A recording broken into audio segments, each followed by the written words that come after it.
네, 플로튼 교우 여러분 안녕하세요. 오늘 피플인사이드 진행을 맡은 아나운서 김지연입니다. 살아가면서 사람이 믿음이라는 게 흔들릴 때가 있는데요. 믿음의 반대말 뭐라고 생각하시나요? 불신일까요? 제가 생각하기에 믿음의 반대말은 바로 두려움입니다. 하나님을 온전히 믿지 못해서 생기는 두려움이 바로 믿음의 반대말이라는 생각이 드는데요. 제가 오늘 소개해 드릴 분은 하나님을 온전히 믿을 수 없는 상황에서도 또 원망밖에 할 수 없는 상황에서도 오로지 하나님께 매달리면서 복음을 전하고 계신 분입니다. 이미 많은 분들이 참 좋아하시고 또 알고 계신 분이실 테고 특히나 우리 수요 집회에 참석하신 플로튼 장로교회 교우분들이라면 너무나 친숙하실 그런 분인데요. 바로 선교단체 SRC의 김경환 선교사십니다. 안녕하세요. 반갑습니다. 네, 반갑습니다. 네. 일단 지난 한 달 동안 저희 플로튼 장로교회 네. 나와 주셨잖아요. 네네. 좀 느낌이 있으셨을 것 같아요. 어떤 느낌을 받으셨을지 궁금하거든요. 이 플로튼 장로교회는 따뜻한 온돌방 느낌이었습니다. 온돌방이요? 네, 네네. 그렇죠. 왜냐하면 어떤 교회를 가보면 어떤 교회는 굉장히 막 격하게 은혜를 이렇게 받는 분들이 있는가 하면 어떤 분들은 이렇게 은은한 은혜를 이렇게 사모하는 분들이 네네. 있어요. 근데 이 교회는 그 격한 은혜보다는 은은한 은혜를 이렇게 사모하는 분들이 많았던 것 같고 그러다 보니까 뭐 불같은 성령 그런 분위기보다는 샘물 같은 그런 성령, 그래서 아주 따뜻한 분위기 속에서 참 좋은 시간 가졌습니다. 네. 특히나 저희 황정 목사님하고도 친분이 좀 있으신 것 같았어요. 그렇죠. 제가 영락교회 대학부에 다니고 있었을 때 황 목사님과 저와 또 황 목사님 사모님과는 이제 임원을 같이 했습니다. 네. 뭐 대학교 다닐 때 굉장히 어려운 시절이었잖아요. 일하면서 학교 다니고 뭐 그 친구도 마찬가지였고 그런 시절에 만났기 때문에 좀 이렇게 속을 이렇게 서로 드러내면서 이렇게 속을 나누는 그런 친구가 됐죠. 네, 그 덕분에 저희도 선교사님을 여기서 뵐 수 있는 것 같아서 아주 기쁩니다. 네, 저도 좋았습니다. 네. 네. 자, 그럼 이제 본격적으로 선교사님 삶 속에서 우리 하나님이 어떻게 역사하심을 보여주셨는지 저희가 좀 여쭤보고 싶거든요. 선교사님 지금 하고 계신 사역이 조금 다르다 보니까 궁금해하시는 분들이 많을 것 같아서 소개를 좀 부탁드릴게요. 네, 저는 그 SRC 인터내셔널이라고 하는 조그만 선교 단체를 섬기고 있습니다. 주로 분쟁 지역에 특화된 그런 선교를 하고 있습니다. 그래서 북한에 들어가서 사시면서 하시는 분들도 계시고 또 팔레스타인, 또 베트남 하노이에서 지금 고아원 보육원 하시는 분도 계시고 또 티베트 불경신학교에 들어가서 선생님으로 일하는 분도 있는 좀 이렇게 분쟁 지역에 어떻게 이렇게 특화된 사역을 할 수 있도록 하나님께서 인도해 주셨습니다. 그래서 그 일을 열심히 하고 있습니다. 사실 분쟁 지역을 지금 나열을 해주셨는데 그 나라들만 들어도 이게 보통 일은 아니겠구나 싶은 곳들이 참 많거든요. 네, 아무래도 뭐 일반적인 트래디셔널한 접근으로는 복음 전하기가 쉽지가 않죠. 그쵸, 네. 그래서 굉장히 이런 걸 보고 CAM이라 그래요. Creative Approach Mission이라고. 그래서 창조적인 접근을 통해서만 해야 되죠.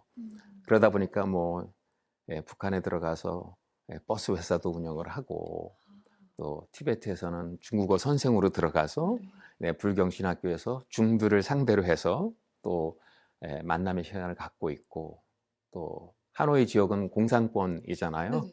그러다 보니까 뭐 NGO 같은 그러니까 보육원 사역을 통해서 하는가 하면 또 킴스 클리닉이라고 하는 병원이 있거든요. 네네.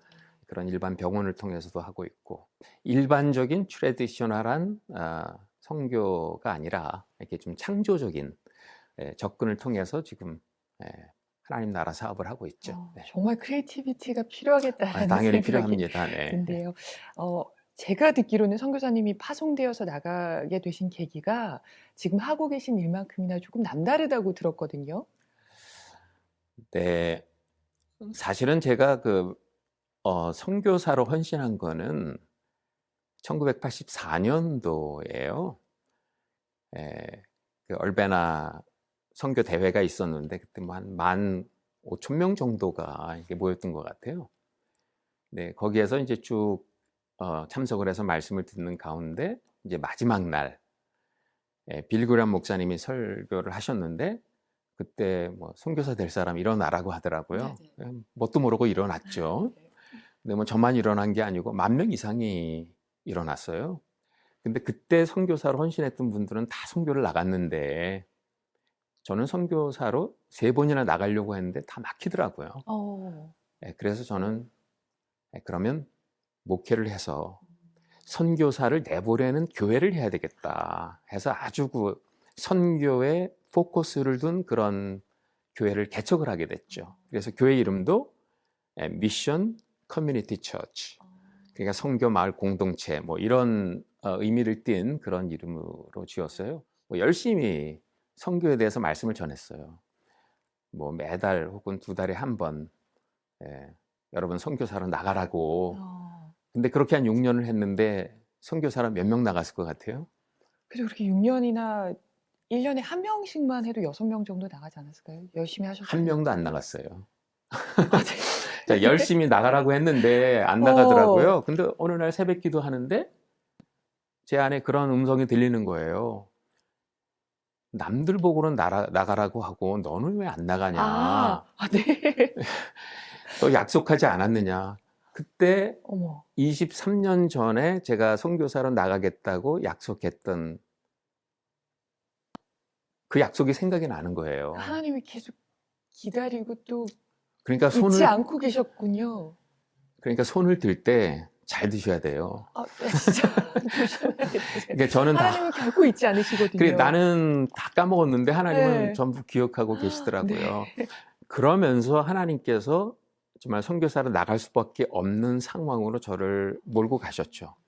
제가 개척한 교회고 450만 불 들여서 건축도 끝나고 한마디로 교회가 이제 안정적으로 성장의 가도에 있었던 교회였는데 근데 하나님이 하시는 거 아무도 못 막더라고요. 네. 결국 하나님이 그런 나갈 수밖에 없는 상황으로 이제 몰고 가셨고 결국은 그 교회의 1호 선교사가 된 거죠. 단 6년간 누군가를 내보내려고 그렇게 애를 쓰셨다가 결국은 선교사님이 제가 나가게 된 거예요. 근데 놀라운 거는 뭐냐면 제가 나가니까 줄줄이 사탕이에요. 2호, 3호, 4호 선교사 그냥 나오더라고요. 어쩌면 그걸 기다리셨나 싶기도 뭐 하네요. 그렇다고 제가 이교회 담임 목사님 선교사로 떠나라는 네. 얘기가 아닙니다. 저희 목사님 안 돼요. 사실은 그렇게 나가게 되신 곳이 티베트인 거잖아요. 네, 그렇죠? 그렇죠. 네. 근데 티베트에서 처음 선교사 하시면서 생각하신 것과는 좀 다른 모습들도 있었을 것 같고 왜 실현이 없으셨을까 이런 생각이 들거든요. 정말 티베트에 가보시면 인구의 70%가 승려들이에요. 네. 근데 보통 승려들이 아니고 굉장히 과격한 승려들입니다. 자, 그런 지역에 들어가서 이렇게 사역을 한다는 거는 이게 상상을 초월하죠. 그런 지역에서 또 둘을 하나 되게 엮는다, 화목 사역을 한다. 이건 정말 피 흘림이 없이는 안 되는 것 같아요. 그래서 제가 만난 티베트 선교사님들은 하나같이 다 피 흘림의 흔적들이 있고요. 피 흘림의 이야기들이 다 있습니다. 제가 만난 그 갈렙 선교사님은 정말 훌륭하신 선교사님이세요. 티벳 말을 뭐 거의 완벽하게 구사하시고 티벳 문화에 아주 조예가 많으신 분이세요. 근데 이렇게 훌륭한 선교사님이 처음 만났을 때 너무 깊은 패배감에 빠져 계시는 거예요. 아무것도 못 하시는 거예요. 저는 이해가 되질 않았습니다. 근데 나중에 보니까 티벳이라는 땅은 저렇게 훌륭한 선교사님들을 좌절과 절망으로 내몰 수 있는 그야말로 척박한 땅이다. 근데 그분이 저를 처음 만났을 때 저에게 주었던 기도 제목이 목사님 이러다가 완전히 무너질까 두렵습니다. 한 번만 다시 일어날 만큼의 열매를 내가 꼭 경험했으면 좋겠다고. 그래서 이런 분들을 돕는 게 내 선교구나 이 생각을 하게 된 겁니다. 누군가를 도와주는 선교를 선택하신 거잖아요. 그것도 쉬운 길만은 아닐 텐데 사실 북한에서 선교사님들을 돕는 일을 하시는 게 상당히 어떤 일인지 상상이 잘 안 돼 가지고 궁금했거든요. 예, 이게 분위기가 상당히 비슷해요. 예, 영적 분위기가 어둠이 지배하는 땅이고 두려움으로 가득한 땅. 그러니까 티베트에 올라가면 두려움의 집에 들어가는 느낌이거든요. 근데 북한 땅도 마찬가지입니다. 들어가면 두려움의 집에 들어가는 느낌이었고 두려움의 공기를 들이마시는 그런 느낌이에요. 이제 그런 지역을 이렇게 섬기다 보면 사랑의 집에 대한 그런 이미지가 없어지는 거예요. 아, 없어져요. 네, 사랑에 대한 이미지. 과연 여기에 내가 사랑의 집을 심을 수 있을까? 이제 그게 제일 큰 관건이었죠. 그러다가 이제 그런 사랑의 집을 결국은 여기에 지어야지만 이 땅에 소망이 있다를 알게 된 계기가 있긴 했죠. 네, 어떻게 알게 되신 거예요? 보통 북한에 들어갈 때는 가지고 가도 되는 물건, 가지고 들어가서는 안 되는 물건을 아주 잘 챙겨서 가지고 들어가지 말아야 되는 건 놓고 가지고 들어가도 되는 거를 챙겨서 이제 가지고 들어가는데 제가 제대로 챙기지 못한 거예요. 그래 가지고 들어가서는 안 되는 물건을 가지고 들어간 거죠. 네네네. 이제 그게 좀 심각한 문서였었어요. 아, 네. 근데 그게 발견이 너무나 여쭤보고 싶은데 네. 어쨌든 그 문서가 그 문서가 됐어요. 발견이 되면서 저는 곧바로 이제 보위부에 끌려갔죠. 네. 그래서 보위부에서 심각한 조사를 받게 된 겁니다. 근데 어느 날 제 옆에 저와 함께 이제 같이 먹고 같이 자준 보위부 계장 김모모라는 사람이 있었어요. 네, 물론 네. 이 사람은 이제 조사관으로 있는 거고 제가 극단의 행동을 취할까봐 계속 감시를 어떻게 옆에서 하는 이제 거죠? 그걸 저지하기 위해 네네네. 이제 저와 함께 있었던 친구죠. 근데 이 친구가 그 동포애를 좀 느낀 것 같고 그런 저에게 상당히 큰 호의를 베풀어 줬죠. 어느 정도의 호의였냐면 영하 15도를 밑도는 추운 겨울 날씨였습니다.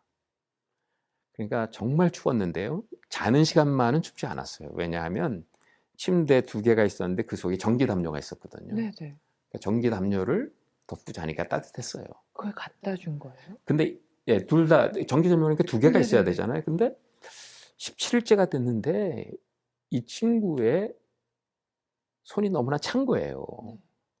그래서 친구가 잤던 침대 속에 손을 넣어 보니까 전기담요가 작동을 안 하는 거예요. 그래서 제가 왜 이렇게 했냐고, 내가 조사를 받는 사람이면 내가 이 추운 침대에서 잠을 자고 당신이 따뜻한 침대에서 잠을 자야지 왜 이렇게 했냐고 그랬을 때 그 친구가 이제 저를 보면서 선생님 우리 동포 아닙니까 그러더라고요. 그때 저에게 패러다임 시프트가 일어났죠.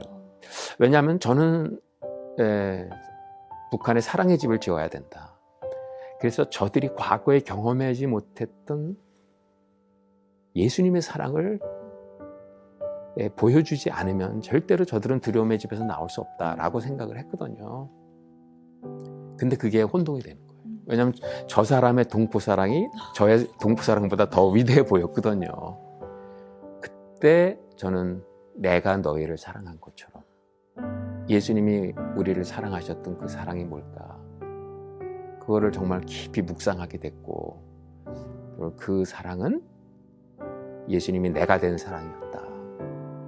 내가 되셨을 뿐만 아니라 내가 되어 내 대신 죽은 사랑이었다. 이 사랑만이 이 북한의 소망이다. 그리고 내가 이 사랑을 흘러보낼 때에만 나는 이 사람이 했던 이 사랑을 능가한 이 사람의 마음에다 감동을 불러낼 수 있는 사랑을 할 수 있다. 해가지고 그 사랑을 이제 전하기 시작했던 거죠. 그래서 하나님께서 부족하지만 나에게 주신 것들을 결국은 북한 땅에 쏟아부어야 되겠다. 그 이후로 또 다른 저희 선교팀들을 파송하게 되고 지속적으로 이제 북한과 연결된 일들을 하게 된 것 같습니다. 네. 사실 이렇게 선교 얘기만 들어도 정말 그 많은 것들을 어떻게 이겨내셨을까? 그때마다 하나님이 계셨겠구나라는 생각이 드는데 물론 하나님을 섬기는 사람 중에 시련이 없는 사람이 어디 있겠느냐마는 제가 알기로는 특히나 선교사님은 선교하기 전부터 좀 아픔과 시련이 특히나 가족에서 있었다고 들었거든요. 네. 그러니까 말하자면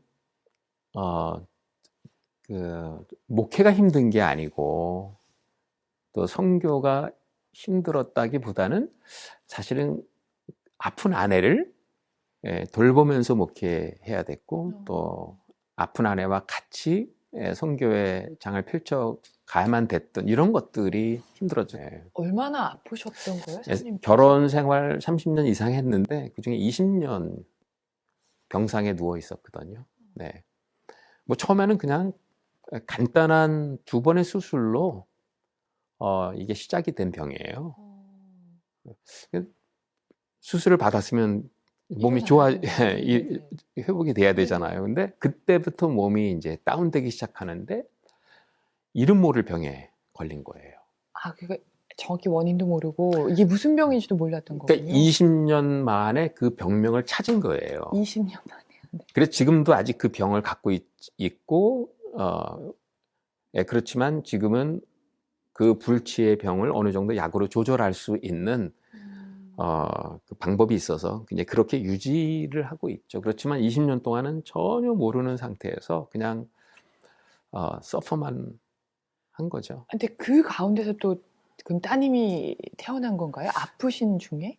그렇죠. 이제 4년째 이제 수술을 받았어요. 그리고 몸이 안 좋아졌어요. 그래서 몸무게가 이제 떨어지기 시작하는데 78파운드까지 떨어졌어요.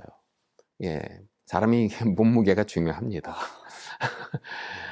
몸무게가 떨어지니까 심장 활동이 저하가 돼요.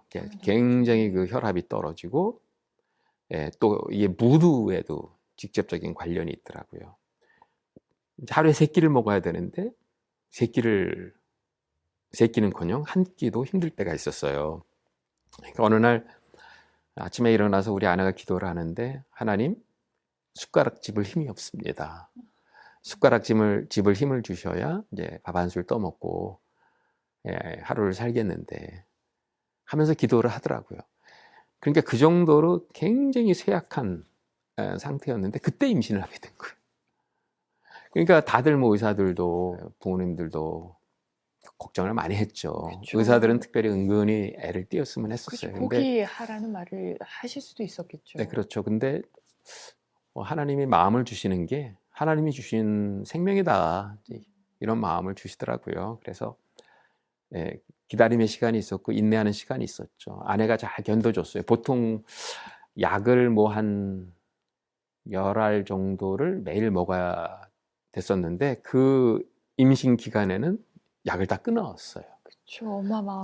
참 그 딸을 향한 그 엄마의 그 사랑이 그 생명력과 그대로 연결이 되더라고요. 그래가지고 정말 뭐 우여곡절 끝에 정상적인 아이가 태어난 거예요. 하나님이 주셨네요. 하나님이 주셨고 하나님이 주신 생명임에 틀림이 없어요. 의사 선생님은 뭐라고 얘기했냐면 나는 이제 생명에 관한 한 불가능이라는 얘기를 할 수 없다. 이 케이스는 의학 백과사전을 다시 써야 되는 케이스다. 이렇게 얘기를 했어요. 특별히 우리 장인 장모님은 굉장히 좀 이성적인 분이거든요. 근데 이제 그런 상황을 보면서 야, 너희 하나님 참 대단하다.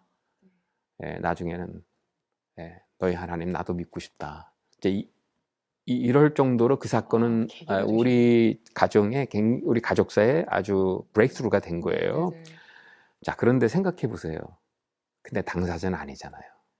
우리는 그렇게 생각을 하지만 그 아이는 태어나서부터 건강한 엄마가 아니었던 거예요. 아픈 엄마. 네.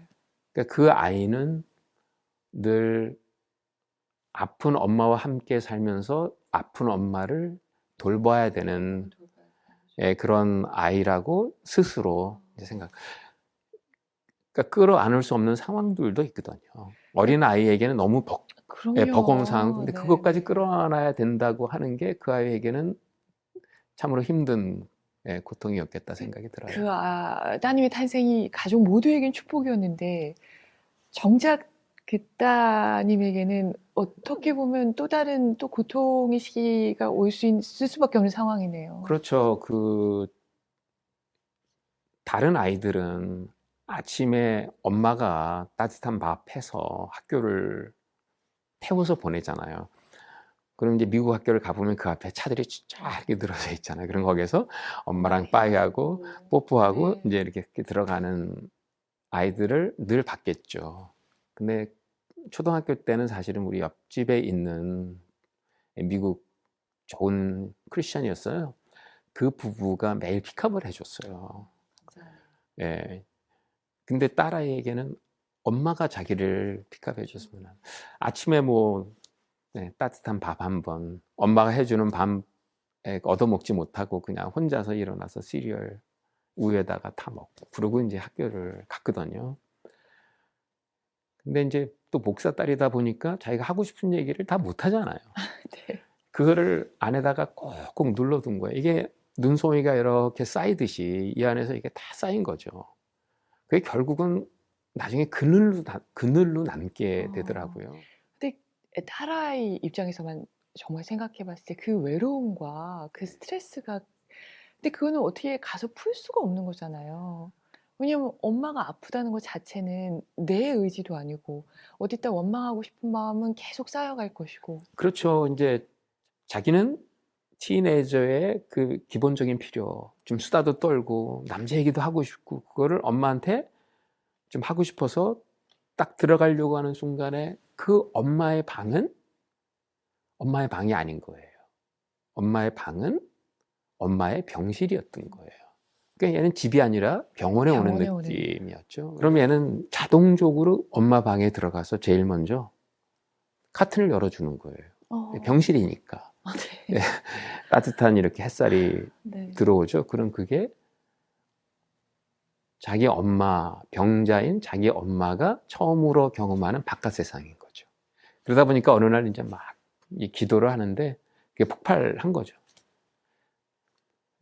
하나님 왜 우리 예, 그 기도를 하는데 방문을 걸어 잠그고 기도하는데 하나님 왜 우리 아빠 뺏어갔어요? 그러더라고요.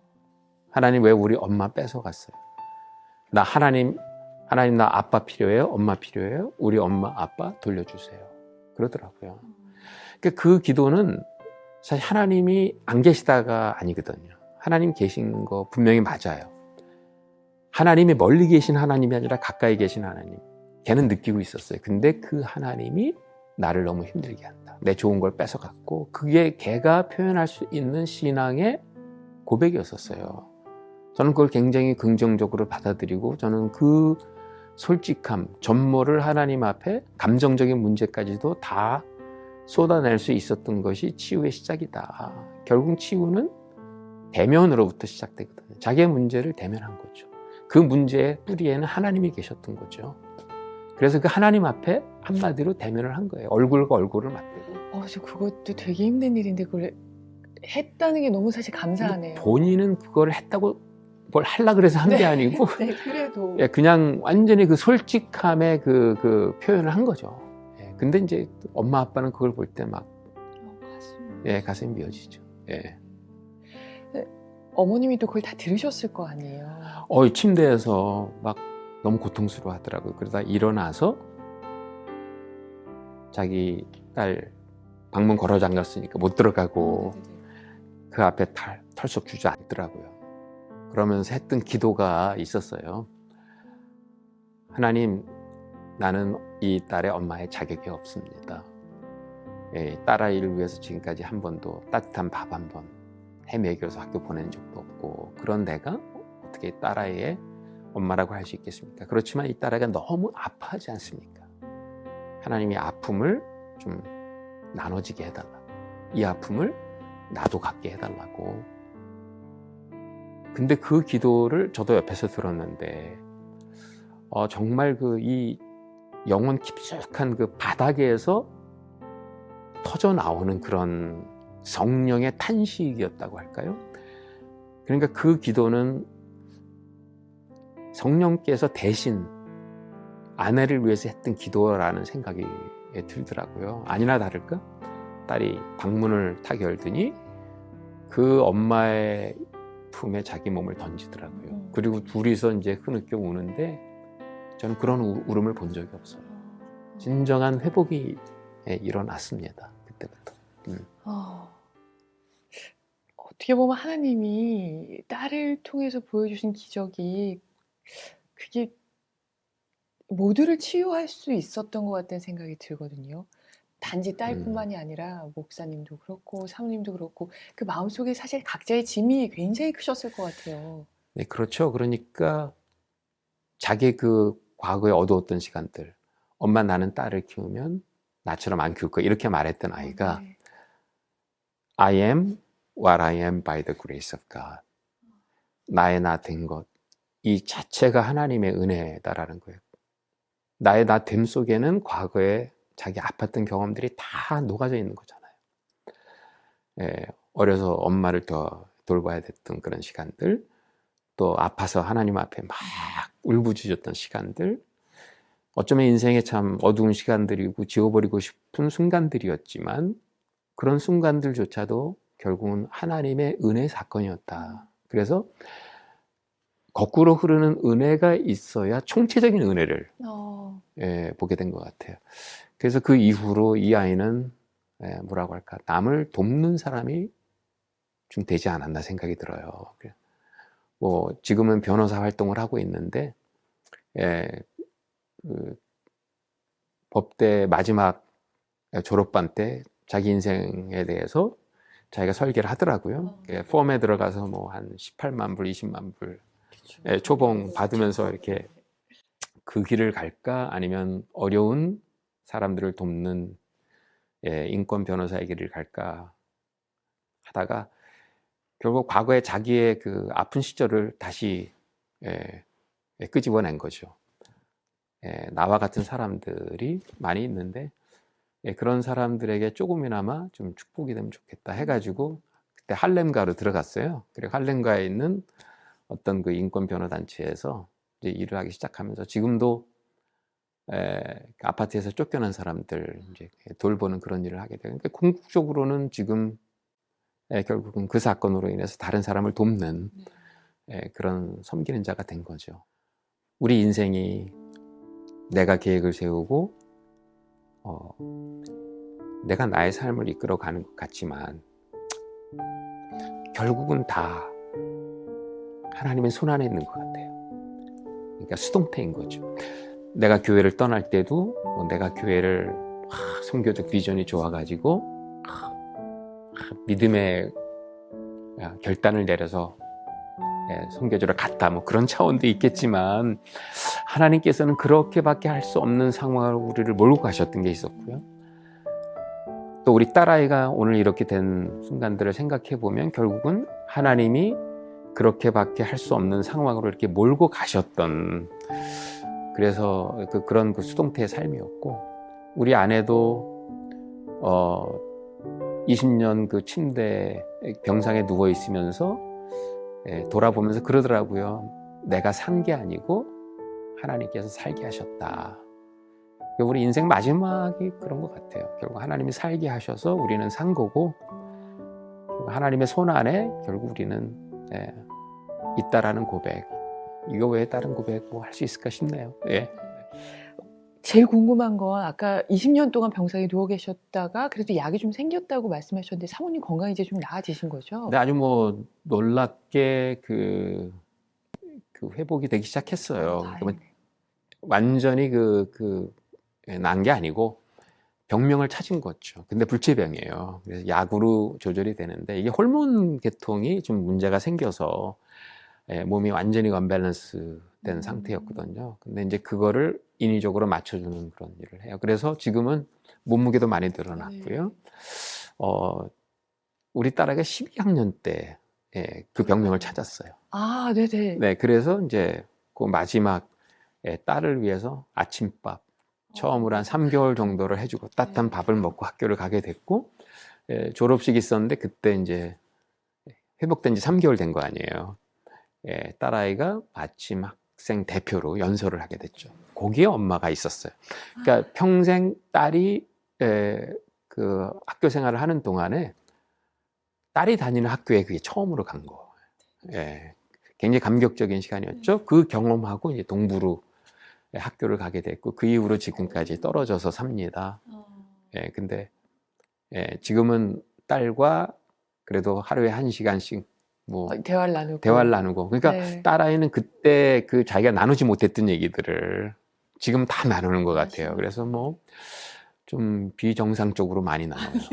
예, 그러니까 아주 남자를 이렇게 만나잖아요. 뭐 남자친구는 없는데 그럼 아주 디테일한 것까지 다 나누고 그런 걸 보면서 아 이게 과거에 하지 못했던 거를 지금 다 하고 있는 거구나 이렇게 생각하고 있습니다. 너무나 다행이고 사실 오늘 말씀을 듣다 보니까 저도 울컥울컥한 순간들이 있었고 또 사실 저도 개인적으로는 되게 많이 치유를 받고 또 위로를 받는 그런 시간이어서 아마 지금 보시는 분들도 똑같은 느낌이었지 않았을까 싶거든요. 마지막으로 우리 플러튼 장로 교우 여러분들께 전하고 싶으신 하나님의 메시지 그런 게 있을까요? 우리 플러튼 성도님들에게 제가 바라는 게 뭐 있다면 거창한 어떤 뭐 신학적인 메시지가 아니고요. 그냥 너무 단순한 가장 기본적인 메시지. 예수님을 잘 믿으면 좋겠습니다. 예수님 한 분만 잘 믿으면 좋겠어요. 예수 플러스 something을 믿을 때가 많거든요. 근데 예수님 플러스 something이 아니라 예수님 플러스 nothing이죠. 그 예수님을 있는 그대로. 그 예수님을 우리가 화장시키지도 말고 분장시키지도 말고 심지어는 성형해서 내가 원하는 예수로 만들어서 믿는 게 아니라 내가 마땅히 믿어야 될 십자가 못 박혀 돌아가신 그 예수 그 한 분만 잘 믿으면 주님이 우리 인생 책임져 주신다. 주님이 목회하시고 주님이 우리 가정을 이끌어 가주시고 주님이 결국은 우리의 인생을 받아주실 것이다. 이렇게 믿어 의심치 않습니다. 감사합니다. 마지막 말씀까지도 이렇게 울림이 되네요. 저도 대단한 걸 어디선가 찾고 있지 않았을까 그런 생각이 드는데 오늘 너무나 귀한 간증을 해주셔가지고 마음이 막 이렇게 설렁설렁하거든요. 이 말씀을 잘 새기도록 하겠습니다. 앞으로 늘 저희 플러튼 장로 성도님들께서도 아마 선교사님을 위해서 계속 기도하시지 않을까 싶어요. 오늘 이런 자리 정말로 감사합니다. 감사합니다. 오늘 선교사님의 얘기를 들어보고 또 삶을 가만히 이렇게 들여다보면 분명히 시련의 순간들이 참 많았거든요. 그런데 그런 순간을 이렇게 담대하게 받아들이는 강인함, 또 동시에 하나님이 나에게 주신 길을 순수하게 또 신나게 받아들이는 그런 청년의 모습이 동시에 보였습니다. 어찌 보면 현장에서 경험하고 또 느끼신 하나님, 그 진실된 마음을 오늘 우리에게 다 보여주셨지 않았나 싶은데요. 우리 플러튼 교우 여러분들도 하나님이 주시는 고통의 순간들, 또 시련의 순간들을 하나님이 나에게 계획하신 일이다 라는 생각으로 한 발짝, 한 걸음 하루를 나아가셨으면 좋겠습니다. 늘 평안하시기를 기도드리면서 오늘 이만 마치겠습니다. 감사합니다. 감사합니다. 감사합니다.